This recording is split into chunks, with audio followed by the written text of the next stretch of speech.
I'm here today with sports enthusiasts, amongst them even a former professional athlete who happened to be the key players of Vertical Social Club, a Berlin-based yet globally active creative content and production studio.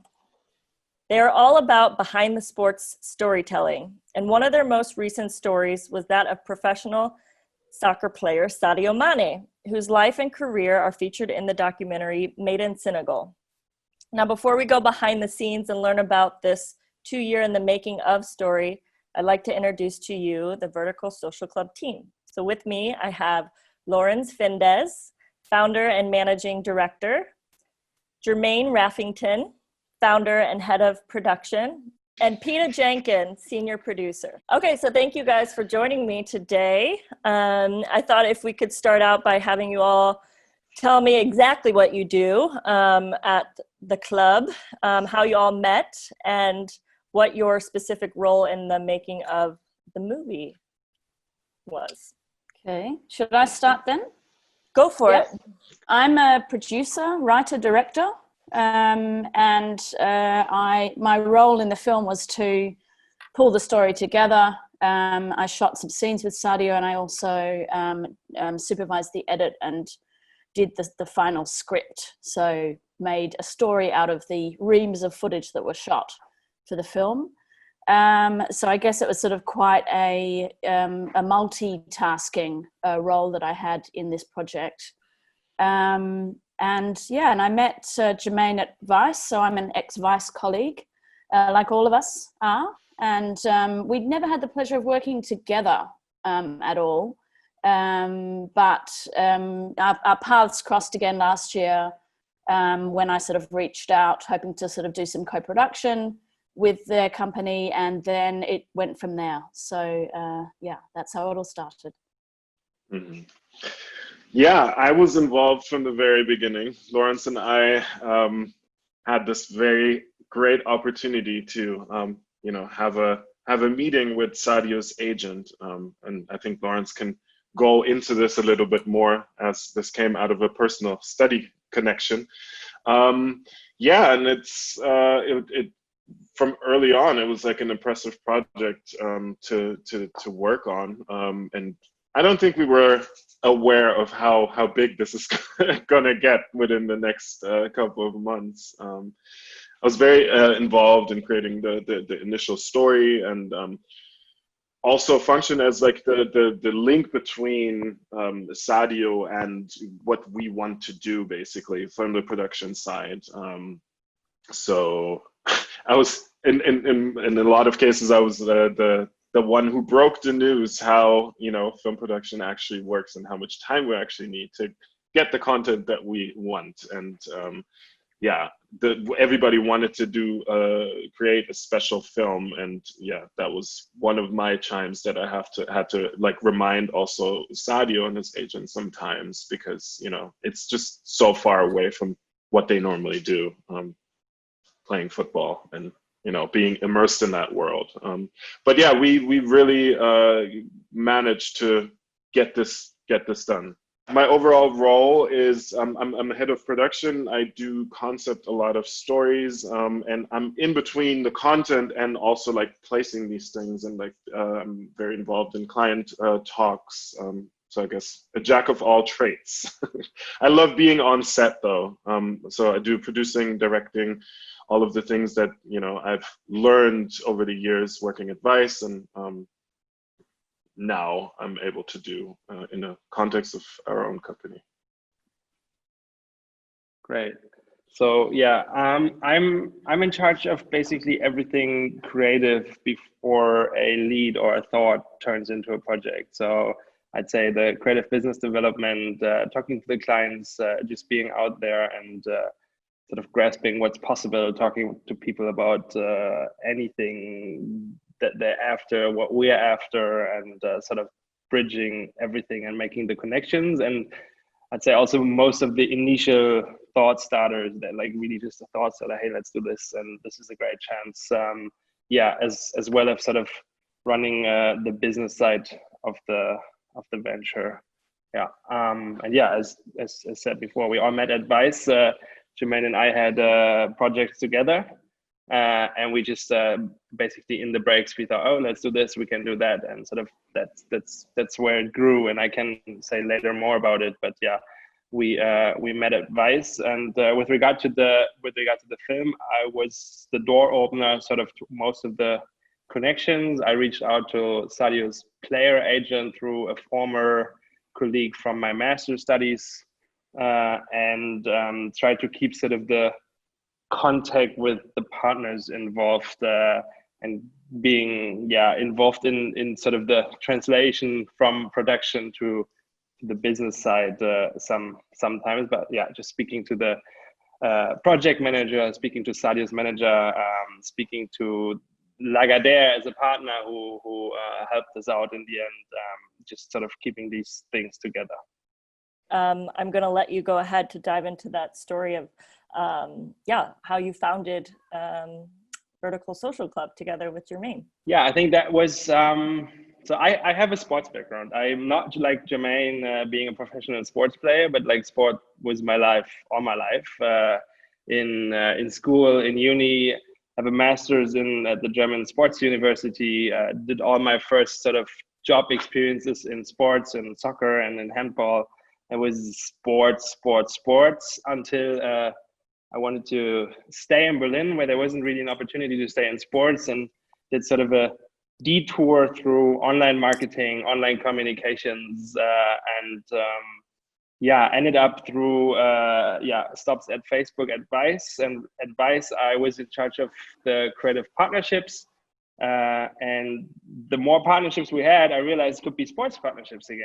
And there, Jermain and I had the first project together, which was with the FC Bayern Munich. We had a nice project together where it's sort of, we want to do more of these projects. We want to do more sports. We want to tell the nice stories with the athletes that are out there. And I mean, Jermain will probably say a bit more about it, but why sports was closing, and I was more into tech partnership with like Snapchat and Google. We felt like there's really a niche between understanding the social networks and knowing how sports works, and we just wanted to bridge that world. We just thought there's more that can be done. The sports world needs more real stories and less advertising, and we just wanted to go for it, where Vice maybe was a bit too big as sort of the global media house, and we just wanted to go into that niche. And after being part of launching Snapchat in Germany and talking to Jermain about all those possibilities, we really said, like, let's just do it. We want to try it. We want to bridge sports storytelling and tailoring it to the young audiences, tailoring it to the social networks. And from the talks in the breaks, we really decided, like, without a business plan, we just thought, okay, there is a niche and we want to go after it. Yeah, a little bit to my sports background. So I played professional basketball half of my life. I was part of under 16 German national team up to like the B national team. So I did see the world quite a bit through basketball, and I think that also shaped my view on the sports industry now from the other side, you know. So when I'm on set with another athlete, for example, like there's a totally different connection for some reason, because I've been through these things, and maybe not on a scale as Sadio did in Liverpool, or is still doing with, you know, all of his workouts, but I know exactly the feeling of losing big competitions, as well as like going to, like, you know, fully exertion to become the best sports guy you can be. And I think that's a big benefit in terms of getting close to protagonists as well. When I quit playing basketball, I started working at Vice, and I did an internship and kind of like slid into the production world. I always knew that I wanted to be in media, but sports and on-camera work kind of like brought me into this world of sports production. And it shows you how much possibilities there are that are not explored yet, because I feel like in today's media landscape, there are a lot of sports documentaries or online pieces, whether branded or documentary, they're just a certain way. And I think like the way we do things, like also with other work we've done next to the Sadio film, I think we're opening up a new narrative of sports storytelling. Thank you guys for that. And I'm just guessing then the name of Vertical Social Club is from the vertical of sports, the social end of marketing, and then the club for the sports. Or is there another story? Yeah, close, I guess. Yeah. So yeah, we wanted to focus on vertical storytelling in the beginning because we saw what happened in the US also with all the sports media and in general video content going into like the vertical direction. And we also saw how this was lacking in Germany and how brands didn't work on this, but also like regular storytellers weren't as prominent. So that was our initial idea behind the vertical. Social can be seen in two aspects: social in social media, obviously, and the other thing is basically what we really also live and believe is just like a socially just society also. So like we want to, if it's possible for us financially, contribute in a social way to society, whether it's, you know, you're doing a pro bono project for an NGO, or you know, donate some money or something like that out of your yearly revenue. Obviously, as a young startup, this is a very ambitious goal, and you always have to see how you survive. But yeah, that's the aspect behind social, or the two aspects behind socials. And club, obviously sports club, but also we want to create an atmosphere with our clients, our protagonists, that it's more like a club-like atmosphere instead of like this is just a partnership between two business entities. And that's where the club aspect is coming from. I think we liked the name vertical from the beginning, like because it was sort of that niche that we targeted 100%. And I mean, also other ventures now like Quibi or so, they prove there's more content coming that way, and we wanted to be in that area early on. But vertical, even though it sounds nice, it's just like it doesn't distinguish. And while we also sometimes just say vertical, we just needed a bit more than vertical. And of the component of being a club and being able to give back, while at the same time everyone thinks it's sort of network related or socials related. Yeah, it's just a nice combination. Very cool. Well, it's exciting to hear that you're so purpose driven. So, and we might as well move into the main event, which is made in Senegal. And I must say, yeah, after watching it, I was just like, whoa. I think during the film, I was like, Peta, this is awesome. The creative direction, beautiful. The soundtrack, photography, the vibrant illustration that's like peppered throughout. And it's just like this simple story of a boy who wanted to grow up and play pro ball and did. So I'm just curious, and I think, Lorenz, if you could answer maybe how this docu brief landed on your desk. It's an interesting story because it's a bit like most of our projects. The vertical and the name we talked about, it is quite a good door opener, or it's been a good door opener. And I have a colleague from my master's studies. He's a manager. He's a football player, agent. And I just reached out and said, like, yeah, we just started the company, and we're sort of going after the social profiles, and we wanted to do more original, more authentic content with the players. Do you have any players in mind we could reach out to and sort of come up with a concept? And he was pretty immediately, he introduced us to his boss, sort of the manager of the athletes management firm. And we met, and I don't know, Jermain, maybe you can just talk about your point of view, but we sort of thought when we met, there's a really, really good connection, and sort of they're really sympathetic guys. And we talk about their social channels and sort of maybe like a mini format with like, I don't know, 3-piece 2-minute series on an Instagram channel, and definitely not aiming at sort of their biggest client. But after the meeting, when they say, yeah, we come back, it was a really nice meeting, they said, how about a film about Sadio? And it was literally them saying that we pitched that all we want to do is about authentic stories and telling the real stories, and they say that Sadio deserves that his story is told. And they say sort of most of the other stuff is not just serving it the way he deserves. And they said, like, what can you make out of this story?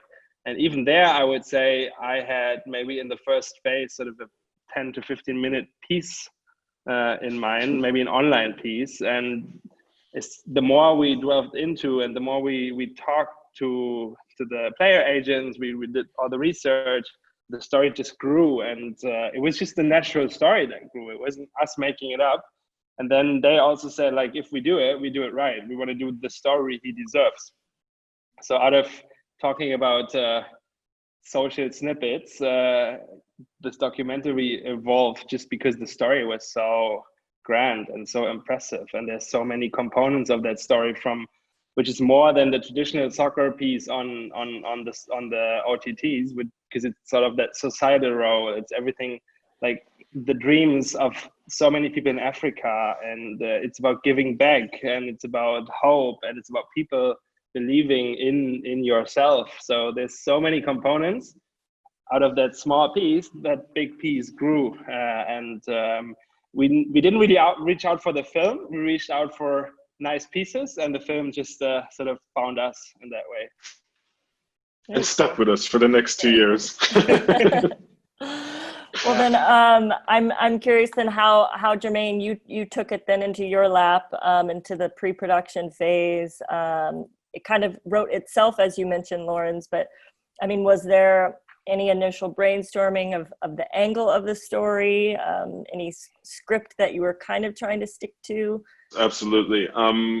Yeah, I mean, obviously it wrote itself as like the season progressed, but it also that also posed a big challenge, how to deal with like winning and losing of the team, which subsequently meant how much time it would get with the protagonist, if even at all.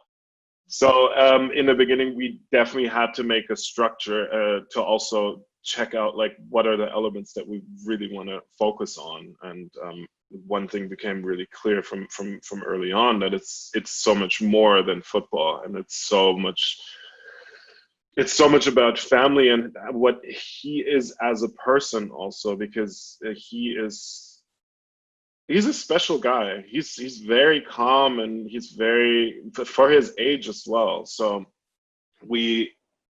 it was almost like a mind map of like a criminal profiler. So we had this huge board with like all kinds of like names and, you know, ideas that we just, you know, threw up on the wall, and then kind of like step by step got like a little run through what events we want to see with him, what elements we want to dig in deeper, and that was the initial idea. But obviously, as the season changed, with him on Liverpool having so much success, we also had to adapt to that.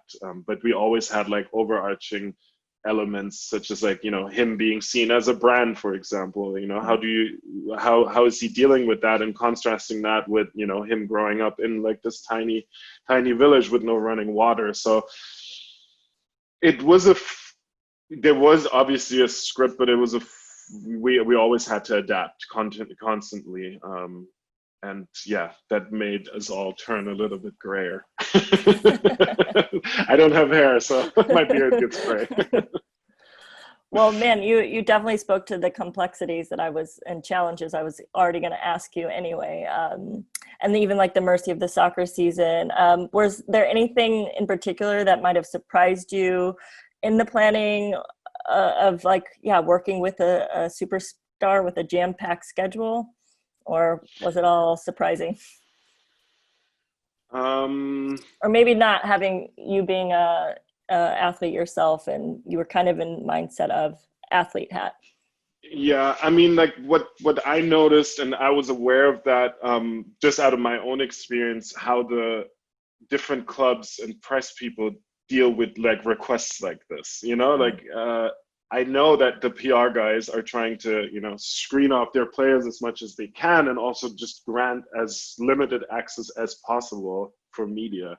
So that was a challenge to convince those people, even though we had the backing of Sadio and his agent, but like to actually convince them to give us not free reign at Anfield, but still to be seen as like, hey, we're part of this, and we're not trying to harm you or expose any secret details from the locker room or something like that. And I think that was a very, very big challenge that I can think of.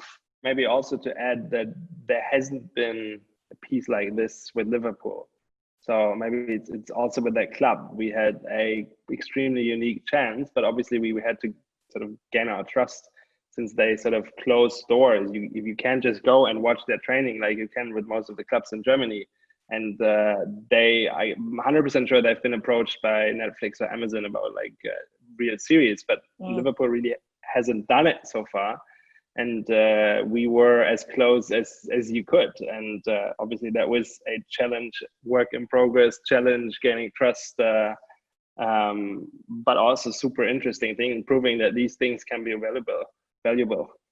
Another thing that was quite challenging was the licensing process afterwards for the FIFA material, for example, because not a lot of people produce these documentaries, and normally, like when people reach out to FIFA or UEFA for footage, their TV stations, they're like big people who are like interested in like buying rights for an entire season, and it's like million budgets, right? And we were very specific on the shots that we wanted. Initially, we wanted to shoot the things ourselves. So, for example, being very close while Sadio's on the pitch, and with a zoom lens, be like, get the shots that we want instead of like the ordinary TV broadcast signal. But that's just impossible. So we had to find different ways, and that's also something we really had to adapt to, as I was saying with the story as well. We can't do a football film without football footage, right? So we had to make it work somehow. And in the end, Liverpool supported us as well with Liverpool TV. They provided us with a lot of footage, because in the end it makes them look good as well, right? Mm-hmm. So it was a partnership that we had to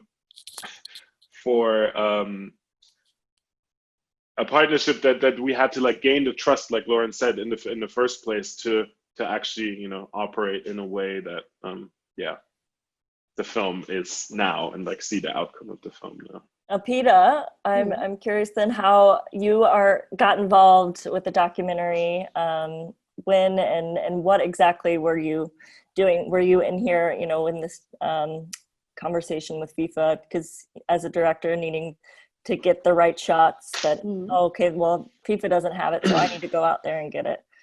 Yeah, I mean, the licensing was a big job that Jermain and I both kind of took on and attacked, simultaneously, because we had to speak with all sorts of people constantly and negotiate. And as Jermain said, LFC TV, the media arm of Liverpool, were amazing. They actually gave us a lot more than we expected. But back to the question, though, how I got involved, I came on kind of halfway through the project, as some of it was already shot, because I'd finished some other projects, so I was free. And I came on board to help initially with the production. And then I kind of took on the role of like the directing from kind of the last leg of the time frame. So I was in Liverpool with Sadio. I got the pleasure of sitting in a VIP box, watching a game of his, which was like amazing for me. So yeah, because I've never sort of had that type of access before. And yeah, I mean, I kind of came on to steer the ship towards the end of its journey, and make sure that the vision, I think, that we all had for the film was actually what we ended up presenting and what we created, this thing. And it did involve actually doing one small pickup shoot, which they luckily said yes to, like Sadio and his management. We sort of advised, look, there's a few things, you know, as you come to the end of a shoot, of a big, long kind of shooting period, and then there's still stuff that is sort of sticking out or little bits that you have to kind of glue together. And so we ended up going back to Liverpool and getting some of those pickup stuff, a little bit more footage of him at home, and just to close those gaps to fit in the story that how we'd envisaged. And then my role was also to see how we could integrate it, you know, the idea of animation as a storytelling device into the film. And I actually picked a London-based design studio because I kind of realized that we needed like a team that was actually super passionate about Sadio, and actually everyone in the UK is, in Germany less so. And I actually thought that relationship and that decision was the best one, because they really gave their all in the animations, and they gave us a great deal for the work they did, because the boss of that company is an absolute Liverpool fan. So it's much easier to kind of get people working with you on that type of project when, you know, they're fans themselves. So there's the passion there. They really want to make it great. So that collaboration worked really nicely. And there wasn't like an awful lot of animation as you saw in the film. It kind of just came now and then, which I think was fine. And I think it just sort of, you know, obviously when we were back in the past, it also helped the viewer understand, okay, now he's explaining, you know, the past story. So it gave you kind of that visual clue of going back into the past. And so I kind of oversaw those. It was a lot of back and forth with them, like trying to get the right look. And in the end, actually the hero graphic where you see the profile of his face, the beautiful illustration they did with the map of Africa, and actually part of his face makes the West Africa curve. That was a great touch. Cool. That's what they came up with. And we hadn't even briefed them to create a graphic look for the film, but through all of the illustrations, they ended up providing us with, by default, the graphic look, which was the package, which is what you see on the VOD platform. You see, you know, this really nice illustration. And I think that for me was really like, wow, because, initially it was just a brief for them to deliver animations. And then in the end, they gave us a lot of really nice illustrations, which we used to do the kind of identity, the visual identity of the film as well. So that was pretty cool. And what else? And then as we came into the last stages of the edit, because I don't know if you're a filmmaker and you hear, here's 20 hard drives with 130 hours of footage. Here you go. That was kind of like what happened. Like I went into the edit and we had these, not physical, but you just imagine a stack of hard drives. That's kind of what it was. And hours of it was in a language that I don't speak, Mandinka. Never heard it before, wouldn't have any idea what's being said. French, I did improve my French over the course of the project, I would have hoped. You're fluent now. Yeah, I'm totally fluent. And with a Senegalese accent French, you know, the cool one. So, you know, sort of just pulling together the story, and it changed a lot from the initial script. You know, the initial script, which Jermain mentioned, we had a story that was obvious, but then in between we had all the games. We had this amazing climb of Liverpool in 2019, last year, where they just kicked absolute ass.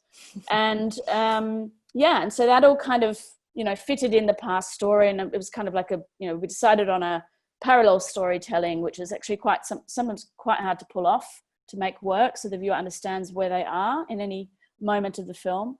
So yeah, it was ambitious, but I think in the end, you know, with some hard sort of nights in the edit, we got there.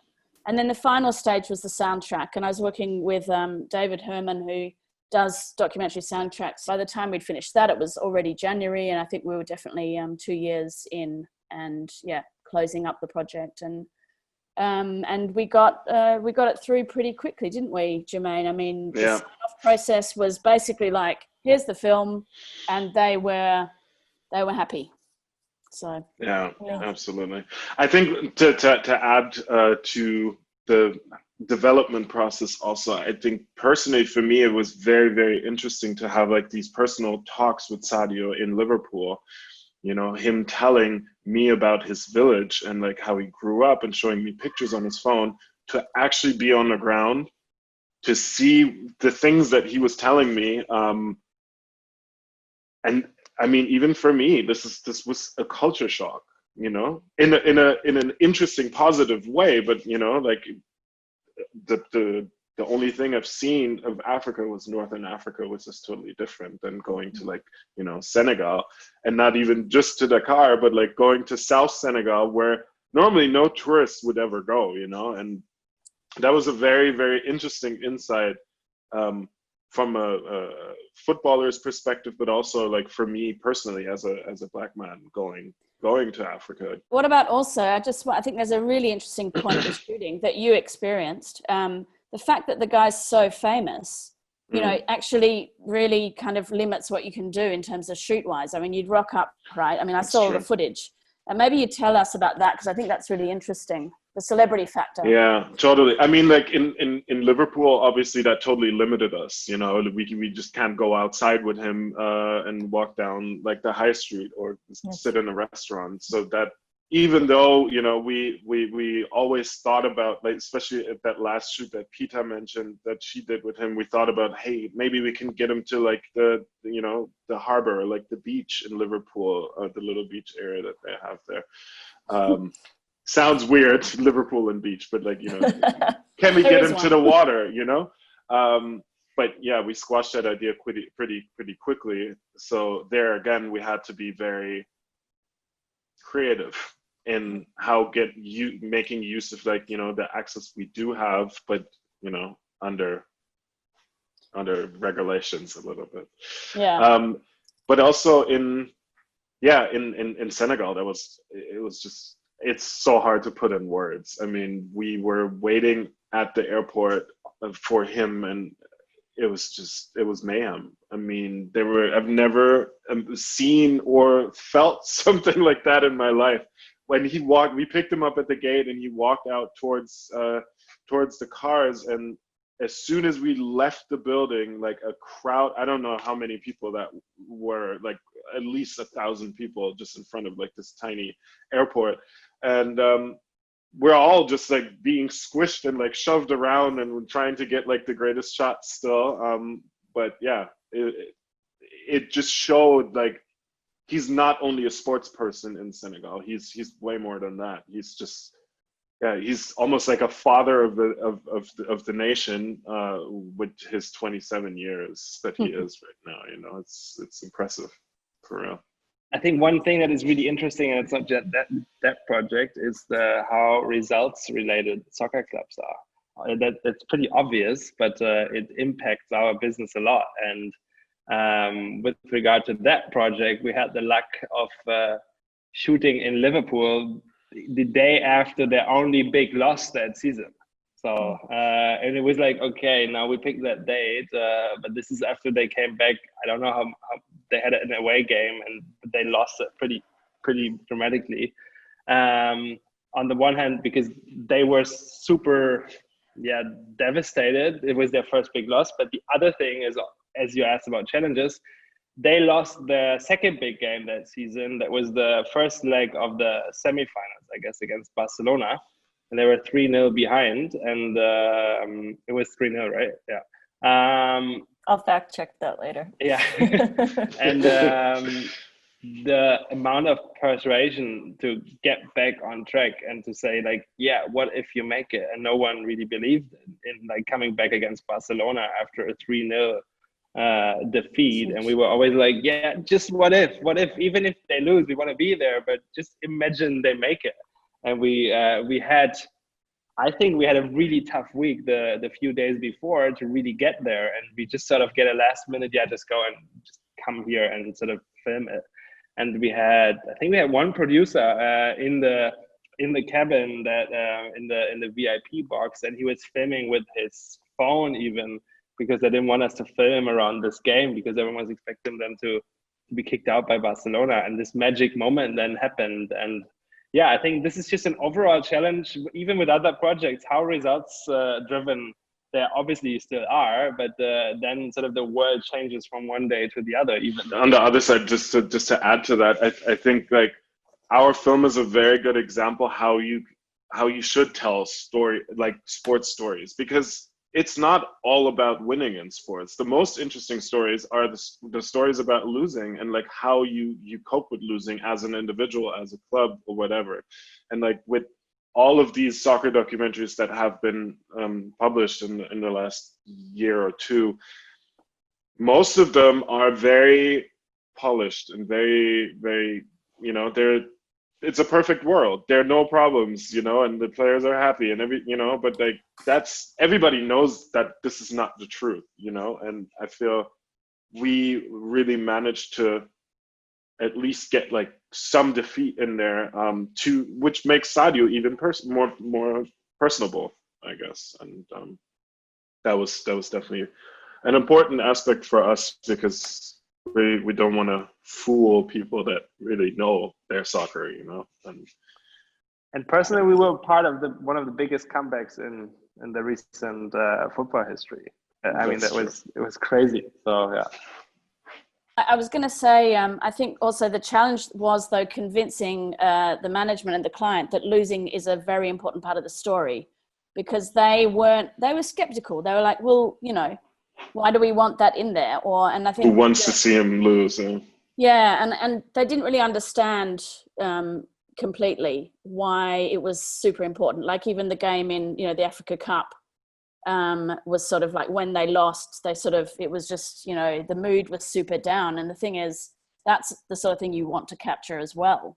You want to capture those feelings post game, But yeah, they're sort of like trying to make, I guess, players and management understand that the story is, needs to be multifaceted and have layers and levels to it, rather than just this perfect narrative like Jermain mentioned. I think it's also part of a production company's job to have that conversation with them and get the trust there that, we need that part to complete the story. Well, that's exactly what I was going to ask you about too, and you're speaking on a bit of this, keeping the conversation up, the client informed and educated. Is this how you see creative leadership in production studios and creative direction? How is creative leadership, be it that we are a school of creative leadership, and our listeners love to hear what all industry think on this topic, but examples of leadership in either of your roles as an athlete, as a brand. Just curious to further that, if you like, Peta. I think it's sort of just having trust in your own vision and following through, and being always sort of aware that when there's a sort of dip in the trust, or the client is kind of like, why would we do that? Just being really like, the German word consequent, I actually like that, because there's not really a good English translation, but just following through on your vision and checking in with them and keeping that communication up, and the trust and the sort of dialogue that, they just say, right, okay, we trust you. And I think they'd never really seen, a feature that we'd done before. We didn't really have actually any kind of template for what we would, offering them. So there is a lot of trust on their side required. And from our side, obviously we knew we had a great story. That really wasn't the issue, but it was more about the Umsetzung, like delivering something that was a great film, which was, maybe hitting stylistically, entertainment, but then also a bit arty, a bit interesting, a bit different. I mean, we could have just gone and done the same film as Mario Götze, or one of these, where you see the black portrait of the football player standing in a studio, and it could have easily also been done in that style, in that way. But I think the client were also on board in the sense that they were willing to see something more exciting, more different. And that was, I think, great for us, because it gave us the chance to do something that we really wanted to do. And actually, the idea of creative leadership in that sense is sort of just sticking to your guns. But we were lucky that we had, the management that actually really did want something a bit more unique.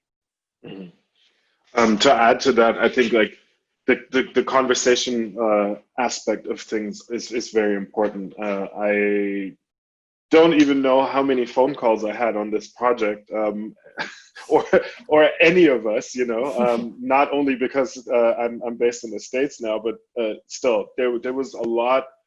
There were a lot of moments where a lot of convincing had to be done why we have to go to the training camp in Alicante and shoot there, or why we need a certain amount of days to shoot in Senegal. And fair enough, yes, they're a football player and an agency, and of course they have no clue. They see something on television, this looks great, and they see like, I want to have it like that. But like, as how much production and how much effort for the protagonist, or like also the entire team in terms of like organizing behind there, like you have to get them acclimated to, you have to like teach them a little bit. And it sounds a little bit weird, but it's a form of client education, and this is not to be said in a diminishing way. We're the experts on what we are doing, and the trust aspect is very important. But also, to gain that trust, you have to like keep on having those conversations to get it across what you want to do. That makes sense. No, thank you. Well, I know we don't have much more time, and you guys are busy folks, so I want to just kind of come to a close with a few more questions open to all. I'd read or heard that this film, Made in Senegal, is the first ever feature-length documentary featuring a Black professional soccer player. And I was wondering if any of you could speak to the significance on what it means for Black athletes on the big screen moving forward. Mm-hmm. I think it's very important to tell these Black stories, and that was actually one of the first conversations I also had with Sadio in Liverpool. That for me as a Black man and a Black ex-athlete, it's very important to have like this Afrocentric perspective on sport and on Black narratives, basically. Because we've been there. So many people have told stories about different athletes, and it's just a different way of me being an athlete talking to a person, but me being an athlete and being Black. We also share another point that opens up more possibilities to get more authentic insights in their lives, I think. Because we do share the same struggle. We do we did have similar experiences when it comes to training, or also defeat or wins, or the entire life experiences, I would say. And then on that note, what is Vertical Social Club doing to amplify the talents of these Black athletes, and not just athletes, but sports fans as protagonists? I know this Made in Senegal is not your only project, so feel free if you guys want to speak to any of the other case studies and projects.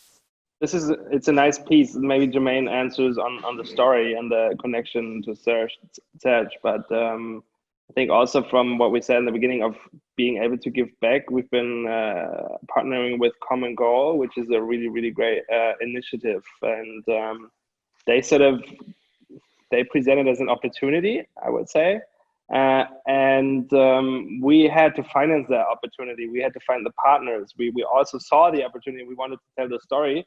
And even though we weren't sure where this is leading, we sort of tried over weeks to get this funded, to get partners on board, to get creative. And in the end, we had 3 different partners because we couldn't get one company to pay for it, but sort of do as much as we can to support initiatives that do good in the world, and like not giving up when we sort of get rejected by one of the big players, but then say that, how about we join forces? And there we had 3 great partners that sort of enabled a really, really nice story. And he's also a very inspiring young person, which I'm proud of. We were able to work with him, and sort of giving everything to always open a new door, even when people say it's like not possible to get this funded or so, and just trying to give everything. But this more on the business side, because we had to handle 4 partners. So we had Common Goal, we had the Bundesliga involved, we had Instagram involved, and we had the Zone involved. And then obviously a player has sponsors, and we are involved, and so it's a lot of partnership management to make it possible. If you sort of have that one big North Star or the big dream that you can follow, then the excellence comes in the execution. And but yeah, just really giving everything to make these things happen, and we're still trying to support Common Goal whenever we can. Yeah, just in general to the work we do, like the Serge Gnabry piece was another example for the approach of storytelling where we're finding us to be in, and like that we want to pursue also in the future. It's not only these sports stories, it's more about like the person behind it, and take these sometimes questions of identity. It can be racism, it can be all kinds of different aspects that obviously on these players, whatever sport they might play, they have the same effect as on an average person. And it's so interesting to amplify their voices through their reach, with this, like pairing these two topics up. If it's like identity and soccer, we do it with Serge Gnabry, and that's what it was in the case. We went to Ivory Coast with him, where he's reconnecting with his roots and his family, and his dad traveled with him, and it was the first time of him being there by himself. And also, I mean, his dad was there, but like being able to go outside for himself because he's old enough, and I think those are the stories that we want to do in the future as well. And it's very nichey, but especially in times like we are right now, this is more important than ever. Another project that we're currently still working on, we published one film of this that will turn into a mini series. It's for Schalke, in combination with a sponsor, Gazprom, and we found various fans, and one of the stories that we told was the story of a refugee that is taking care of a white older man who had 2 strokes, and Mohammed, the refugee, he's from Nigeria.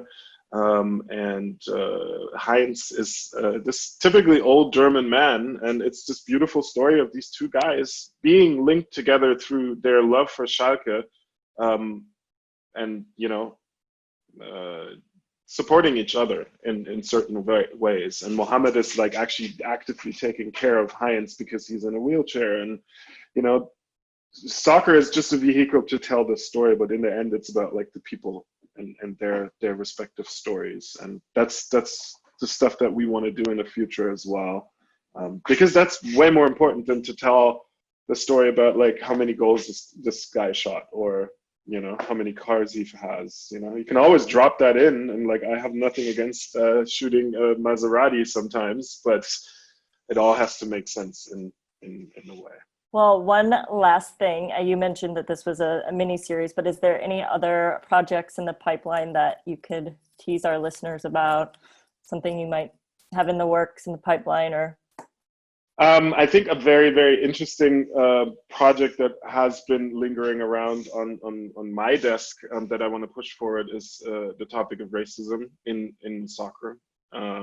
I have been doing a web series called Schwarz-Rot-Gold, which is based on my own experiences growing up in Germany as a Black kid, not having role models, and looking into the US for these role models. But I'm German, I'm not African American. So how is that now in a context of soccer? Like what is a Jerome Boateng thinking about these things? Getting so much heat from the AfD back then, or like all of these things that are happening right now with like people chanting ape sounds in stadiums and all of that.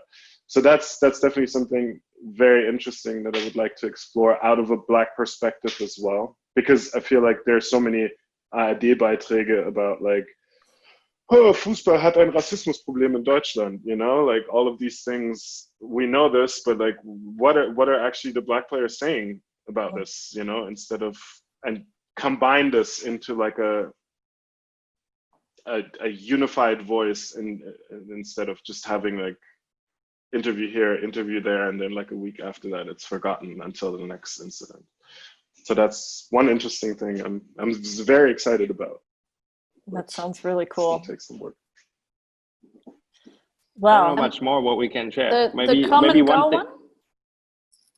The common goal? one. Well, I mean, we're hoping to, so the Serge Gnabry little mini 6-part Instagram stories piece, we're hoping to expand into a bigger series idea. So where we actually have, much the same way we sort of go home with the protagonists, we follow them kind of on a journey, you know, where they're from, and go kind of deeper into their story and make it kind of an episodic series. So that the Serge Gnabry piece is kind of a little, you know, I guess a sort of pilot for a bigger series, working together with Common Goal and their players, and maybe touching on some of those points like racism, like, you know, your identity, where you're from, how do you fit into a club in Europe, stuff like that. So we're hoping to work more with them this year on that one. very cool. Well, it helps too that they're Berlin based and you're Berlin based. So Yeah. Yeah, but this really helps. I mean, sometimes it's like when working with One Football, Jermain traveled around the world for them basically during the last World Cup. Common Goals around the corner. It just really helps going there and sitting down sometimes. It can just be that thing that makes the story even better, just being able to sit down and talk about the possibilities. Well, I'm excited to see and hear all the possibilities that come to fruition. Thank you so much, guys, for your time, for chatting about soccer and Made in Senegal. And yeah, I can't wait to maybe check in with you guys in a few months, see where you're at. Okay, awesome. Cool. Well, take Thanks, care. Megan. Yeah, have a good Thank evening, you. Berlin-based folks, and have a good day, Jermain. Thank you. You too. Bye-bye. Okay, Ciao. Thanks for your time. Bye-bye. Yeah, thanks.